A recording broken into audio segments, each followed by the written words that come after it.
CPM Kasaragod ജില്ലാ സമ്മേളനത്തിന് കാഞ്ഞങ്ങാട് തുടക്കമായി. കേരളത്തിൽ ഇടത് സർക്കാർ വീണ്ടും അധികാരത്തിൽ വരുമെന്നത് മുന്നിൽ കണ്ട് UDF വർഗീയവൽക്കരണത്തിന്റെ വേഗത വർദ്ധിപ്പിക്കുകയാണ് എന്ന് പ്രതിനിധി സമ്മേളനം ഉദ്ഘാടനം നിർവഹിച്ച പോളിറ്റ് ബ്യൂറോ അംഗം A. വിജയരാഘവൻ പറഞ്ഞു. UDFും കോൺഗ്രസും വർഗീയവൽക്കരണത്തിന്റെ ബ്രാൻഡ് അംബാസിഡറായി മാറുകയാണെന്നും LDFനെ തകർക്കാൻ എല്ലാ വർഗീയതയുടെയും കെട്ടഴിച്ചു വിടുകയാണെന്നും പ്രതിനിധി സമ്മേളനം ഉദ്ഘാടനം നിർവഹിച്ച് CPM പോളിറ്റ് ബ്യൂറോ അംഗം A. വിജയരാഘവൻ പറഞ്ഞു. അപകടകരമായ രാഷ്ട്രീയം UDF കൈകാര്യം ചെയ്യുന്നു. കേരളത്തിലെ LDF സർക്കാർ ഇന്ത്യയിലെ ഏക ബദൽ ഗവൺമെന്റ് എന്നും അതിദാരിദ്ര്യം ഇല്ലാതാക്കിയത് പിണറായി സർക്കാരിന്റെ നേട്ടമെന്നും വിജയരാഘവൻ എടുത്തു പറഞ്ഞു.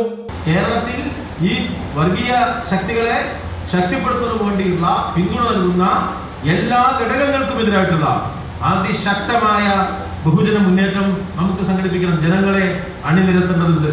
CPIM അതിന്റെ മുഖ്യ പ്രവർത്തനമായിട്ട് അത് ഏറ്റെടുക്കും എന്നുള്ളതാണ് നമ്മൾ ഈ സമ്മേളനത്തിൽ ചർച്ച ചെയ്യുന്ന പ്രധാനപ്പെട്ട വിഷയം. BJPയെ തോൽപ്പിക്കാൻ കഴിയുന്ന പാർട്ടി ഇന്ന് ഇന്ത്യയിലില്ലെന്നും എന്നാൽ പ്രാദേശിക പാർട്ടികളെ ഏകോപിപ്പിച്ചും നിർണായക ഇടപെടൽ നടത്തിയും BJPയുടെ ഭൂരിപക്ഷം കുറക്കാൻ സാധിച്ചത് ഇന്നത്തെ രാഷ്ട്രീയ സാഹചര്യത്തിൽ വലിയ നേട്ടമെന്നും വിജയരാഘവൻ പ്രതിനിധികളോട് പറഞ്ഞു. പാർട്ടി ശക്തി കേന്ദ്രങ്ങളായ തൃക്കരിപ്പൂർ, കാഞ്ഞങ്ങാട് എന്നിവിടങ്ങളിലുണ്ടായ വോട്ട് ചോർച്ച, നേതാക്കളിൽ ചിലരുടെ വഴിവിട്ട ബന്ധങ്ങൾ, സാമ്പത്തിക ക്രമക്കേട്, വന്യമൃഗശല്യത്തിന് പരിഹാരം കാണാൻ സർക്കാരിനെതിരെ സമരം ചെയ്യേണ്ട സാഹചര്യമുണ്ടായത് എന്നിവ ശക്തമായ വിമർശനങ്ങൾക്ക് വഴിവെക്കും. 317 പ്രതിനിധികളാണ് CPM കാസർഗോഡ് ജില്ലാ സമ്മേളനത്തിൽ പങ്കെടുക്കുന്നത്. അമൃത ന്യൂസ്, കാസർഗോഡ്.